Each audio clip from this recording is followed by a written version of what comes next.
రంగారెడ్డి జిల్లా షాద్నగర్లో బీజేపీ జిల్లా కార్యవర్గ సమావేశంలో పార్టీ రాష్ట్ర అధ్యక్షుడు రామచంద్రరావు పాల్గొన్నారు. కాంగ్రెస్ బీఆర్ఎస్ పార్టీలపై ఆయన తీవ్ర విమర్శలు చేశారు. రెండు పార్టీలు రహస్య మిత్రులని, విద్యా వ్యవస్థను పూర్తిగా దెబ్బతీశాయని ఆరోపించారు. పేపర్ లీక్లు, విద్యార్థుల సమస్యలు, ఉద్యోగుల పెండింగ్ బకాయిల అంశాలపై రాష్ట్ర ప్రభుత్వాన్ని ఆయన ప్రశ్నించారు. అలాగే ప్రధాని నరేంద్ర మోదీ నాయకత్వంలో దేశం అభివృద్ధి దిశగా ముందుకు సాగుతోందని రామచంద్రరావు తెలిపారు.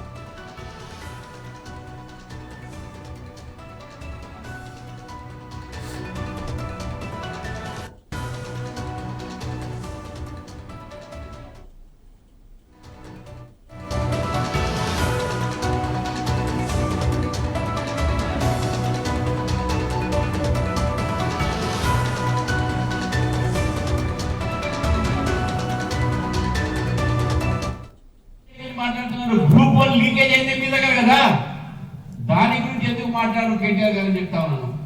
అసలు మీకు ఆనైతిక మీ హక్కు కూడా లేదు. మీకు విద్యార్థుల గురించి మాట్లాడే అసలే హక్కే లేదు. ఎందుకంటే మీ హయాంలో ఇంటర్మీడియట్ సంబంధించినటువంటి ఒక గందరగోళంలో ఆ రోజు 27 మంది విద్యార్థులు ఆత్మహత్య అయ్యారు, చేసుకున్నారు. ఆ చావు అన్నిటి కారణాలు మీరు, మీ ప్రభుత్వం అని చెప్పేసి కూడా తెలియజేస్తుంది. మీకు ఏం అధికారం ఉందని చెప్పేసి ఈరోజు దాకా పెట్టారు. అసలు బీఆర్ఎస్ కేడర్ లేదు. అక్కడ పోయిన వాళ్ళందరూ కూడా ఎమ్మెల్సీ కాంగ్రెస్ తోటి, అది మనం గుర్తుపెట్టుకోవాలి. ఈరోజు బీఆర్ఎస్ చేసిన ధారణ ఇందిరా పార్క్ లో అక్కడ జనమంతా కూడా కాంగ్రెస్ జనం, ఆ రేవంత్ రెడ్డి, కేటీఆర్ కలిసి డ్రామాలు ఆడుతా ఉన్నారు మోదీ గారిని బద్నాం చేయడానికి. ఈ రెండు పార్టీలు కూడా మోదీకి వ్యతిరేకం, ఈ రెండు పార్టీలు కూడా బీజేపీకి వ్యతిరేకం. ఎప్పుడైనా సరే మోదీ గారి మీద, బీజేపీ మీద ఏదైనా అంశాలు వస్తే ఈ రెండు పార్టీలు కూడా అవుతాయి. 1 నేషన్ 1 ఎలక్షన్స్ ఇద్దరు వ్యతిరేకిస్తా ఉన్నారు. ఉమెన్ రిజర్వేషన్ ఇద్దరు వ్యతిరేకిస్తా ఉన్నారు. డీలిమిటేషన్ ఇద్దరు వ్యతిరేకిస్తా ఉన్నారు.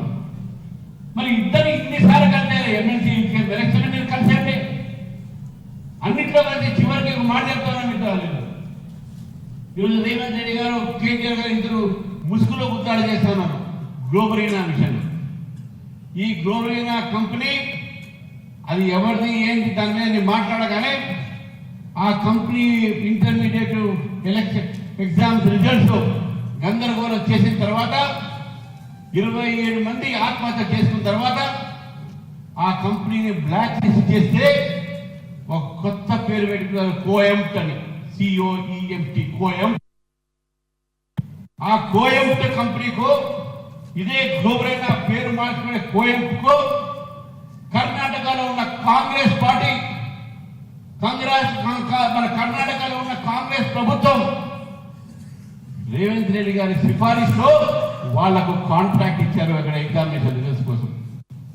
అక్కడ ఎంట్రెన్స్ పెడుతున్నదే కోఎంట్ కంపెనీ, గ్లోబరైన కంపెనీ. ఇది కాదని చెప్పండి ఇద్దరికి స్టేట్మెంట్ ఏమని చెప్పండి. గ్లోబరీలా కంపెనీ అక్కడ బ్లాక్ లిస్ట్ అయిన తర్వాత వారు పేరు మార్చుకొని కర్ణాటక ప్రభుత్వం అదే కంపెనీకు ఎగ్జామినేషన్ సంబంధించినటువంటి ఒక పని ఇచ్చిందా? ఇది వీళ్ళు వేసే నాటకాలు. తెలంగాణ ప్రజల్ని అమాయకం అనుకోకుండా ఇద్దరు చెప్తా ఉన్నాను నేను. ఇద్దరు మోసం చేస్తా ఉన్నారు.